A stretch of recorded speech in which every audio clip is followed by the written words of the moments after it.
সবাইকে শুভ বিকেল। তো আজকে আমি তেমন কিছু ব্লগ নিয়ে আসিনি, আসছি শুধুমাত্র আমার বিষয় নিয়ে কথা বলার জন্যে, আর সাথে আপনাদের ভালোবাসার কথা বলার জন্যে। তো আজকে মূলত আমার জন্মদিন ছিল। তো জন্মদিন উপলক্ষে অনেকে আমাকে পার্সোনালভাবে মেসেঞ্জারে নক দিয়ে শুভেচ্ছা জানিয়েছে, কল দিয়ে শুভেচ্ছা জানিয়েছে, এবং ফেসবুকের আমার পোস্ট অনুযায়ী পোস্ট দেখে অনেকে আমাকে অনেক অনেক শুভেচ্ছা জানিয়েছে। তো এটা আসলে সবই আপনাদের ভালোবাসা।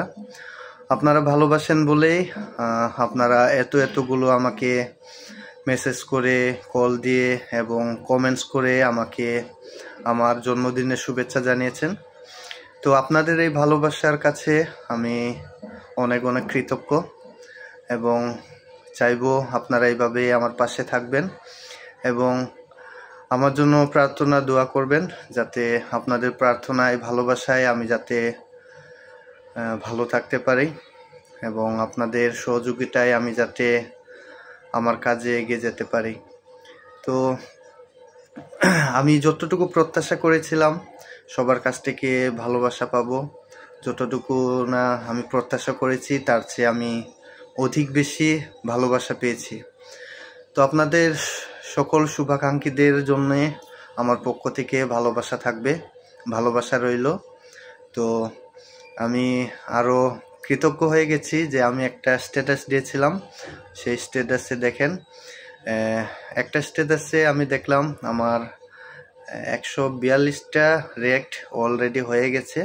তো মানে দুপুরের পর থেকে এই পর্যন্ত, আর 235+ আমার কমেন্টস অলরেডি হয়ে গেছে। এটা মাত্র একটা স্ট্যাটাসে, ঠিক আছে। তো আসলে এটা আমি মূলত এটাই বলছি, মূলত এটা বলার কারণ হচ্ছে আমি কিন্তু আজকে আরও একটা স্ট্যাটাস দিয়েছি, তো সেখানেও কিন্তু অনেকগুলো কমেন্টস আসছে, অনেকগুলো রিঅ্যাক্ট আসছে। তো আসলে আমি এটা বলছি এই কারণে যে আসলে এটা হচ্ছে আমার প্রতি যে আপনাদের ভালোবাসা, আমার প্রতি যে আপনাদের সেই শুভকামনা, তারই বহিঃপ্রকাশ। তো যারা আজকে আমার এই দিনে বিভিন্নভাবে আমাকে শুভেচ্ছা জানিয়েছেন, আপনাদের প্রতি আমার অনেক অনেক কৃতজ্ঞতা রইল, ভালোবাসা রইল। আপনারাও ভালো থাকবেন, সুস্থ থাকবেন, আমিও যাতে আপনাদের দোয়া, আশীর্বাদ, প্রার্থনায় আমি ভালো থাকতে পারি। তো সকলকে ধন্যবাদ।